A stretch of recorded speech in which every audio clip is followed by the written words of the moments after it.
से आपके अपने YouTube चैनल टेक इंस्टीट्यूट पे। आज हम बात करने वाले हैं यहाँ पे इंडस्ट्री सेक्टर और फॉरेन ट्रेड पे। लास्ट क्लास में हम लोगों ने बात की थी यहाँ पे एग्रीकल्चर सेक्टर पे, इंट्रोडक्शन सेक्शन आपको और एग्रीकल्चर सेक्टर में कवर किया था। आज हम बात करने वाले हैं यहाँ पे इंडस्ट्री सेक्टर के ऊपर और फॉरेन ट्रेड के ऊपर। क्या था चलिए देखते हैं। सबसे पहले अगर बात करें इंडस्ट्री सेक्टर की बात करें तो आपको ये पता होना चाहिए कि किसी भी इकोनॉमी के डेवलपमेंट के लिए सबसे ज्यादा मोस्ट इंपॉर्टेंट रोल जो प्ले करता है वो आपको होता है इंडस्ट्री। एक तरीके से मैं ये बोलूं कि इंडस्ट्री को इकोनॉमी का बैकबोन बोला गया है। सीधी सी बात है यार, अगर आपके बैकबोन अगर यहाँ से टूट जाए तो आप खड़े हो पाओ, सही से नहीं हो पाओ, चल भी नहीं पाओगे। तो यहाँ पे क्या कहा गया एक तरीके से कि अगर आपकी इकोनॉमी का इंडस्ट्री अगर सही नहीं होगी, इंडस्ट्री डेवलपमेंट सही तरीके से नहीं होगा तो आपकी इकोनॉमी सही से रन नहीं कर पाएंगे। अब ये बात ना ब्रिटेन गवर्नमेंट को पता थी अच्छी तरीके से। Although agriculture had dominated the Indian economy during the British period, but some Indian industry producing certain special product enjoy worldwide reputation। आपको पता होगा कि हमारे इंडस्ट्री सेक्टर का काफी ज्यादा डोमिनेट किया था, डोमिनेट किया था तरीके से ब्रिटेन गवर्नमेंट ने। बट कुछ ऐसे हैंड इंडस्ट्री भी हमारी थी जो कि पूरे वर्ल्ड वाइड में फेमस थी। आपको पता होना चाहिए कि इंडिया का जो हैंडीक्राफ्ट इंडस्ट्री था वो अपने आप में जाना माना था। पूरे वर्ल्ड वाइड अगर बात करें तो हमारी हैंडीक्राफ्ट इंडस्ट्री पूरी फेमस थी यहाँ पर। इस तरीके से अगर बात करें ये सारी चीजें तो ये सब हमारी यहाँ पे चीजें हाथों से बनाई जाती थी, अपने आप बहुत फेमस थी पूरे वर्ल्ड वाइड। अब बात करने वाले यहाँ पे कि यहाँ पे किस तरीके से ब्रिटेन गवर्नमेंट ने हमारे इंडस्ट्री सेक्टर को एक्सप्लॉइट करा, उसके बारे में हम बात करने वाले यहाँ पे। सबसे पहली चीज डिक्लाइन है हैंडीक्राफ्ट इंडस्ट्री। किस तरीके से ब्रिटेन गवर्नमेंट ने हमारी इकोनॉमी के अंदर एक तरीके से इंडस्ट्री सेक्टर को डिस्ट्रॉय करा, सिस्टमैटिक तरीके से उन्होंने डिस्ट्रॉय करा इकोनॉमी को हमारे यहाँ पे। यहाँ पर गवर्नमेंट ने डी इंडस्ट्रियलाइजेशन प्रोसेस को टू फोल्ड में यहाँ पे हमारी इकोनॉमी को एक तरह सिस्टमैटिक वे में डिस्ट्रॉय कर दिया। कैसे भाई? पहली चीज सबसे पहले ब्रिटिश गवर्नमेंट ने क्या करा, हमें यहाँ पे रॉ मटेरियल सप्लायर बनाया और ब्रिटेन हमारे इंडिया को एज अ ब्रिटेन ने अपने लिए मार्केट प्रिपेयर किया। पहली चीज, सबसे पहली चीज इंडिया को as a raw material supplier बनाया गया, क्योंकि भैया ब्रिटेन में इंडस्ट्रियलाइजेशन चल रहा था, उन्हें रॉ की रिक्वायरमेंट थी, तो उन्होंने क्या करा, हमें as a raw material supplier बना दिया। और साथ ही साथ में उन्हें एक मार्केट की रिक्वायरमेंट थी, तो उन्होंने इंडिया को एज अ मार्केट प्रिपेयर कर लिया यहाँ पर कुछ इस तरीके से। अब आते हैं पॉइंट यहाँ पर ये कि किस तरीके से, एक बात बताओ कि किस तरीके से, मतलब कि क्या क्या रीजंस रहे वहां पर कि हमारी हैंडीक्राफ्ट इंडस्ट्री डिक्लाइन कर गई। तो सबसे पहली चीज तो आपको पता होना चाहिए यहाँ पे कि गवर्नमेंट की गलत पॉलिसी, डिस्क्रिमिनेटरी पॉलिसी, वही है ना भेदभाव बहुत दिक्कत कर रहा था कई बार। तो ये भेदभाव वाली जो पॉलिसी थी ना, ये सबसे बड़ी प्रॉब्लम थी। क्या था इसके अंदर? फ्री ट्रेड और unrestricted entry of British good. Britain से अगर कोई भी सामान आएगा तो उसमें कोई रिस्ट्रिक्शन नहीं, पहली चीज। दूसरी चीज, जो भी ट्रेड किया जाएगा वो फ्री ऑफ कॉस्ट, मतलब एक तरीके से कोई टैक्स नहीं लगेगा यहाँ पे, सबसे बड़ी चीज। दूसरा, tariff free export of raw material from India to Britain. अगर हमारे यहाँ से रॉ मटेरियल बाहर जा रहा है, ब्रिटेन में जा रहा है, तो उस पर कोई टैक्स नहीं लगेगा। भाई सब एक बात बताओ, गवर्नमेंट की जो सबसे बड़ी इनकम होती है किससे होती है? टैक्स के थ्रू होती है। अब अगर वो टैक्स ही नहीं मिलेगा तो हमारी इनकम क्या होगी यहाँ पर इकोनॉमी के अंदर? दूसरी चीज, heavy duty was placed on export of Indian handicraft product, due to which Indian handicraft industry start losing its pride and place। अब एक बात बताओ, अगर हम अपने किसी गुड्स को बाहर, अगर हम अपने हैंडीक्राफ्ट वाले गुड्स को किसी को बाहर सेल आउट करते हैं तो उस पे यहाँ पे डबल टैक्स लगा दिया गया। अब सोचो कि अगर जो चीज 100 रुपए की है, अगर वो चीज उस पर अगर डबल टैक्स कर दिया जाए तो 200 का हो गया। अब अगर वो चीज महंगी हो गई तो क्या आप खरीदोगे? मैं तो नहीं खरीदूंगा भाई। अगर आप खरीदो देख लेना भाई, आप भी नहीं खरीदोगे पहली चीज। पॉइंट ये यहाँ पे कि ब्रिटेन गवर्नमेंट की जो ये गलत पॉलिसी थी ना, इसकी वजह से हमारी इकोनॉमी के अंदर एक तरीके से हमारा हैंडीक्राफ्ट इंडस्ट्री धीरे धीरे ठप होता चला गया। पहला, फ्री ट्रेड और अनरिस्ट्रिक्टेड एंटी ब्रिटेन गुड्स। दूसरा, tariff free export of raw material. And third is heavy duty on place on export of Indian handicraft. हमारे यहाँ पे जो हमारे इंडियन इंडस्ट्री को जो हैंडीक्राफ्ट गुड्स बाहर एक्सपोर्ट कर रहे थे उस पर डबल टैक्स लगा दिया गया। ये अगर देखा जाए यहाँ पे तो ये कॉटन वगैरह, ये जो आप एक तरीके से इंडिगो वगैरह सब यहाँ पे देखें एक तरीके से यहाँ पर, ये सब ब्रिटेन में उस समय एक्सपोर्ट होता है, कोई भी टैक्स नहीं मिलता। इसके बाद साथ ही साथ अगर हम बात करें यहाँ पे कि देखो हर चीज के कुछ पॉजिटिव और कुछ नेगेटिव एस्पेक्ट तो आपको देखने को मिलते ही मिलते हैं। सो अगर मैं बात करूं यहाँ पे कि क्या क्या पॉजिटिव एस्पेक्ट, सॉरी क्या क्या नेगेटिव इफेक्ट पड़ा यहाँ पे ब्रिटेन गवर्नमेंट ने जिस तरह हमारी इंडस्ट्री को डिस्ट्रॉय करा, उससे क्या क्या यहाँ पे एडवर्स इफेक्ट देखने को मिला। पहली चीज, इंडस्ट्री के अंदर जो इतने लोग काम कर रहे हैं सारे के सारे, ये कहीं ना कहीं तो अनएम्प्लॉयड हो जाएंगे यहाँ पर। तो सबसे पहली चीज तो ये कि यहाँ पे हमें देखने को मिला हाई लेवल ऑफ अनएम्प्लॉयमेंट। दूसरी चीज, अब हमारा प्रोडक्ट इतना, देखो आपको भी पता है कि हमारे से रॉ मटेरियल लेके जा रहे हैं, हमारे कोई मशीनरी वाला थी जो बनाते चीजों को यहाँ पर। तो इसमें क्या हुआ कि भैया उन्होंने हमारे यहाँ से रॉ मटेरियल लेके चलेगा और हमें बना दिया यहाँ पर फिनिश गुड्स का इंपोर्टर। सबसे बड़ी चीज वही वाली बात आ गई, 100 रुपए की चीज लेकर के गए और उसको बना करके 500 में उल्टा चेप के चले गए। ठीक है, तो ये आपका क्या था यहाँ पे एक तरीके से हैंडीक्राफ्ट इंडस्ट्री खत्म होने के उसके एडवर्स इफेक्ट है यहाँ पर। साथ ही साथ में अगर बात करें यहाँ पर इसके अलावा third, competition from machine made product. अब प्रॉब्लम क्या है, देखो यहां पर एक ये जो है यहाँ पे क्या कहते हैं आपको, हाथों से बनाया गया, ये जो है मशीनों से बनाया गया। अब ये देखो यहाँ पर इसकी क्वालिटी में और इसकी क्वालिटी में जमीन आसमान का फर्क है। यहाँ पर देख रहा होगा, इसकी फिनिशिंग देखिए यहाँ पे और इसकी फिनिशिंग देखिए एक तरीके से यहाँ पर, उन दोनों की क्वालिटी में अगर देखा जाए यहाँ पे तो इसकी फिनिशिंग इसके अकॉर्डिंग बहुत ज्यादा है।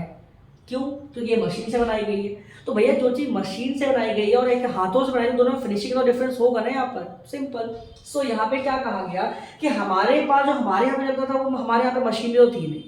अब वो चीजें ब्रिटिश गवर्नमेंट ने मशीन से बना के भेजा करती थी यहाँ पर, तो उसकी वजह फिनिशिंग जो जाती ज्यादा अच्छी थी, तो हमारे गुड्स इनका कंपेयर नहीं कर पाए। The pride of Indian handicraft industry stated to decline when it faced the competition from machine-made product. हमारे गुड्स इतने अच्छे नहीं थे, इतने अच्छी क्वालिटी के नहीं थे कि वो मशीन में प्रोडक्ट से कंपटीशन कर पाए, और कहीं ना कहीं ये भी एक रीजन था हमारे यहाँ पे हमारे हैंडीक्राफ्ट इंडस्ट्री के धीरे डाउन जाने का।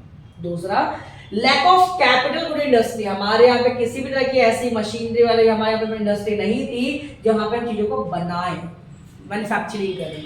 तो ये एक रीजन था यहाँ पर कि जिसकी वजह से हमारी इकोनॉमी धीरे धीरे वापस से डाउन चली गई। Next, change in pattern of demand. ये भी अपने आप में बड़ा प्रॉब्लम था यहाँ पे कि टाइम के साथ साथ देखो जैसे जैसे टाइम में चेंज आता गया, जैसे जैसे टाइम में चेंज आता गया, आपके कल्चर में चेंज आता चला गया, आपके गेटअप में चेंज आता चला गया। तो ये एक सबसे मेजर फैक्टर रहा है यहाँ पे एक तरीके से, एक यहाँ पे देखा जाए कि भैया कहीं ना कहीं पे ये भी एक रीजन रहा है जहाँ पे हमारा पैटर्न ऑफ डिमांड चेंज होने की वजह से हम एक तरीके से बोले यहाँ पे तो हमारा हैंडीक्राफ्ट इंडस्ट्री धीरे धीरे खत्म हो चला गया। पहले के टाइम पे हमारा गेटअप कुछ हुआ करता था, आज के टाइम पे हमारा गेटअप है कुछ और कुछ और है। तो कहीं ना कहीं हम भी एक जिम्मेवारी तरीके से बोले यहाँ पर कि हैंडीक्राफ्ट इंडस्ट्री के बंद होने के। नेगेटिव इफेक्ट ऑफ रेलवे, ये अब मेन क्या हुआ, पहले जब ब्रिटेन गवर्नमेंट इंडिया में आई थी तो सिर्फ वहां पर क्या था कि भाई वहां हर जगह पे उनका सामान तो फैल नहीं पाता था, पोर्ट के आसपास हो गए एरिया में हो गए वहां पे सामान फैल गया। बट रेलवे आने के बाद में इजीली उन्होंने बड़े मार्केट और शेयर को कैप्चर कर लिया, तो इसकी वजह से इजीली हर जगह पे उनका सामान अवेलेबल हो गया इजी तरीके से। तो ये एक बेसिक फैक्टर्स रहे हमारे यहाँ पे हमारी हैंडीक्राफ्ट इंडस्ट्री के धीरे डिक्लाइन होने का। यहाँ पर नेक्स्ट अगर बात करें यहाँ पे तो नेक्स्ट टॉपिक हमारा आता है यहाँ पे फॉरेन ट्रेड। अब ये क्या था, सबसे पहली चीज तो ये कि आपको पता होना चाहिए कि फॉरेन ट्रेड क्या है। देखो एक कंट्री का दूसरी कंट्री के साथ व्यापार तेजा बोले तो यहाँ पे फॉरेन ट्रेड, एक कंट्री दूसरी कंट्री का सामान का एक्सपोर्ट इंपोर्ट करती है, तो आपका फॉरेन ट्रेड कहलाता है। अब आपको पता होना चाहिए कि जब ब्रिटेन गवर्नमेंट हमारे यहाँ पे नहीं आई थी ना, तो ऐसा नहीं था कि हमारी इकोनॉमी के अंदर हमारा जो फॉरेन ट्रेड नहीं होता था, बहुत अच्छे तरीके से होता था। बहुत सारे प्रोडक्ट ऐसे थे जिन्हें इंडिया से बाहर एक्सपोर्ट किया जाता था, कहीं ना कहीं उन सब चीजों को धीरे हम छोड़ते चले गए यहाँ पर। अगर मैं बात करूं यहाँ पे फॉरेन ट्रेड की बात करें एक तरीके से आप, तो हमारा बहुत अच्छा ट्रेड चला करता था, बाहर चला करता था। बट ब्रिटेन गवर्नमेंट की डिस्ट्रीब्यूटरी पॉलिसी के बाद में हमारा फॉरेन ट्रेड धीरे धीरे क्या होता चला गया, खराब होता चला गया एक तरीके से।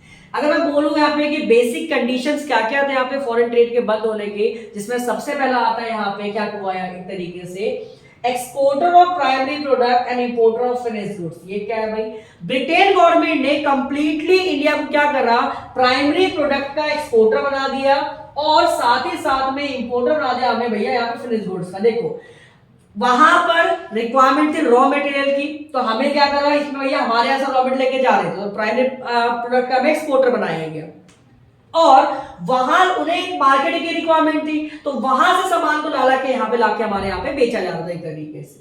सो अगर मैं बात करूं यहाँ पे कि कौन कौन सी चीजें हम यहाँ से एक्सपोर्ट कर रहे थे एज अ रॉ, तो आपका आता है रॉ सिल्क हो गया एक तरीके से, दूसरा हम बात करें यहाँ पे कॉटन हो गया एक तरीके से यहाँ पे, थर्ड वुल, फोर अगर बात करें शुगर हो गया एक तरीके से यहाँ पे, इंडिगो और जूट। ये वो बेसिक फैक्टर्स थे जिसका हम एक तरीके से बोले यहाँ पे, तो हम यहाँ से एज अ रॉ मटेरियल हम उसको एक्सपोर्ट कर रहे थे बाहर। साथ ही साथ में बहुत सारे ऐसे प्रोडक्ट थे जिनको हम यहाँ पे बाहर से इंपोर्ट किया जाते हैं यहाँ पे, जैसे कि देखिए हमारे यहां से भैया ये गया कॉटन, और उस कॉटन से बन के आ गया कपड़ा, देखो मस्त है ना, दिमाग वाली बात। साथ ही साथ में ये गया सिल्क, और ये आ गया सिल्क के रेशमी कपड़े, देखो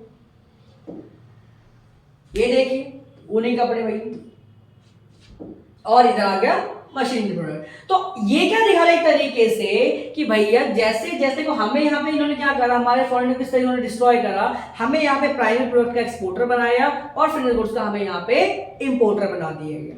दूसरा अगर मैं बात करूं फैक्टर यहाँ पे सबसे पहले, तो इसमें आता है monopoly control of British rule. Britain government ने हमारी इकोनॉमी पे कंप्लीटली मोनोपोली क्रिएट करी। अब आपके सामने सबसे पहले आता है पॉइंट ये कि सर एक बात बताओ, ये मोनोपोली होता क्या है? मोनोपोली का मतलब होता है भैया सीधी सी बात है, पूरी इकोनॉमी पे एक बंदे का कंट्रोल आना, मेजॉरिटी ऑफ ट्रेड जो किए जाएंगे वो आपके साथ ही किए जाएंगे, तो ये होता है आपका मोनोपोली।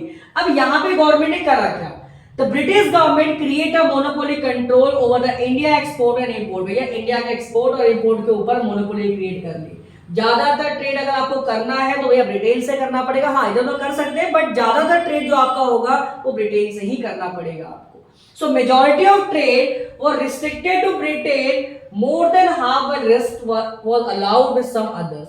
ज्यादातर ट्रेड जो आपका होगा वो ब्रिटेन के साथ होगा, हाँ थोड़ा बहुत इधर कर सकते हैं कोई इशू नहीं, बट ज्यादा ट्रेड जो आपका होगा वो ब्रिटेन के साथ ही किया जाएगा। दूसरा, स्विस कैनाल 1869 में ओपन कर दिया गया यहाँ पे। अब ये भी अपने आप में बड़ा फैक्टर था यहाँ पर। देखो पहले के टाइम पे क्या था कि अगर ये सामान लेके आना है तो भैया यहाँ से सामान लेके आना, एक तरीके से यूरोप लंदन से सामान लेके आना है तो भैया पूरा घूम करके इन्हें आना पड़ेगा यहाँ पे। अब इतना इनको घूमना पड़ेगा यहाँ से, बट यहाँ पे अगर देखे तो ये जो स्विस कैनाल ओपन किया गया यहाँ पर, ये जो स्विस कैनाल यहाँ पे ओपन किया गया एक तरीके से, इससे क्या हुआ, अब इन्हें डायरेक्ट रूट मिल गया, टाइम डिस्टेंस कम हो गया, टाइम कम हो गया, कॉस्ट कम हो गई। तो अल्टीमेटली स्विस कैनाल के ओपन होने की वजह से अब उनको डायरेक्ट रूट मिल गया। अब इनका जो ट्रेड था, अब वो इनका जो व्यापार है मार्केट बात करें यहाँ पर, तो वो और ज्यादा बढ़ने लगे कंट्रोल का।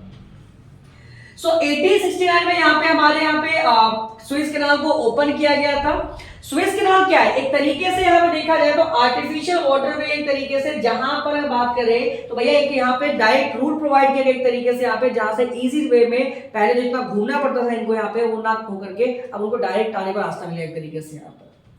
क्योंकि ज्यादातर जो सामान आता था ब्रिटेन, जो सामान हमारा ब्रिटेन से आता था हमारे यहाँ पर, वो एक तरीके से नाव वगैरह के थ्रू ही आता था यहाँ पे। इसके अलावा drain of Indian wealth British rule. अब ऐसा नहीं था कि ब्रिटेन गवर्नमेंट जो हमारे यहाँ पे थी तो हमारा सिर्फ लॉस ही हो रहा था, नहीं, हमारा एक्सपोर्ट ज्यादा था, इंपोर्ट कम था।